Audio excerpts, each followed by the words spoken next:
Welcome to our channel educare with deer.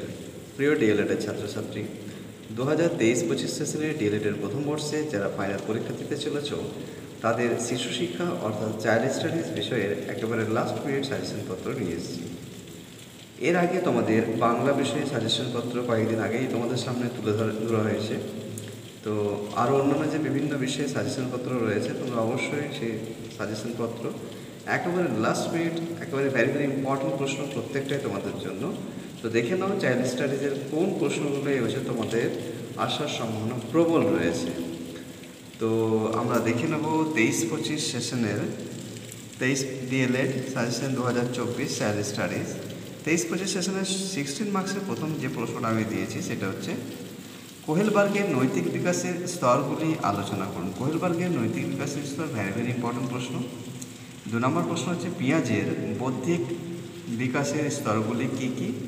বৌদ্ধিক বিকাশের বিভিন্ন স্তরের বৈশিষ্ট্য এবং শিক্ষাগত তাৎপর্য লিখুন।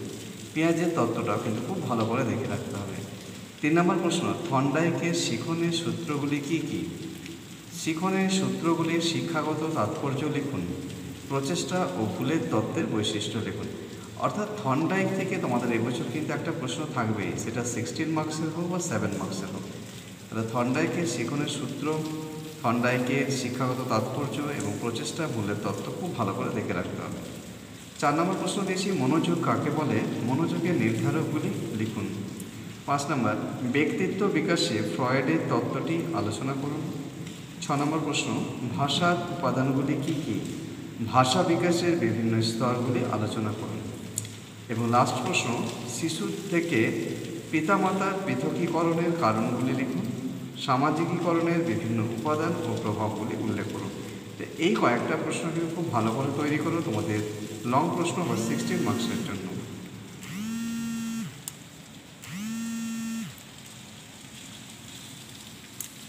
এরপরে যেটা আমরা আসছি সেটা হচ্ছে 7 মার্কসের প্রশ্নগুলো। দেখো 7 মার্কসের প্রথম প্রশ্ন বৃদ্ধি ও বিকাশের সংজ্ঞা, বৈশিষ্ট্য, পার্থক্য, নীতি। অর্থাৎ বৃদ্ধি বিকাশের তোমাদের সংজ্ঞাগুলো দেখে রাখবে।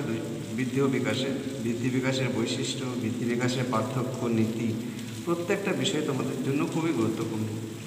2 নম্বর প্রশ্ন যেটা দেওয়া হয়েছে সেটা হচ্ছে দেখো খেলার সংজ্ঞা, খেলার শ্রেণীবিভাগ, খেলার বৈশিষ্ট্য এবং খেলায় শিশুর সামাজিক ও প্রাক্ষবিক বিকাশের সম্পর্ক। তাহলে খেলা থেকেও কিন্তু একটা প্রশ্ন তোমাদের থাকবে।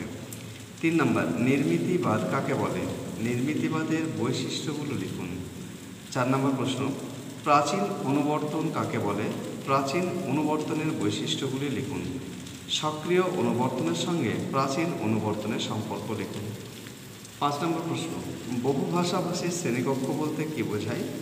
বহুভাষাভাষী শ্রেণীকক্ষে শিক্ষকের ভূমিকা লিখুন।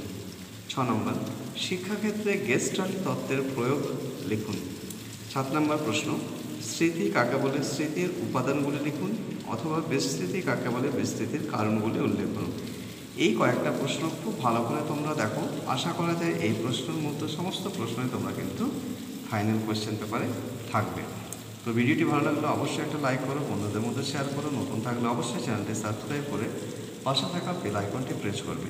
এবং অন্যান্য আরও যে তোমাদের সাবজেক্ট রয়েছে বাংলা এবং চাইল্ড স্টাডিজ তোমরা পেলে, এরপরও যেগুলো রয়েছে ম্যাথ, ইংলিশ এবং ইভিএস পরবর্তী ভিডিওতে খুব শীঘ্রই তোমাদের সামনে নিয়ে আসছি।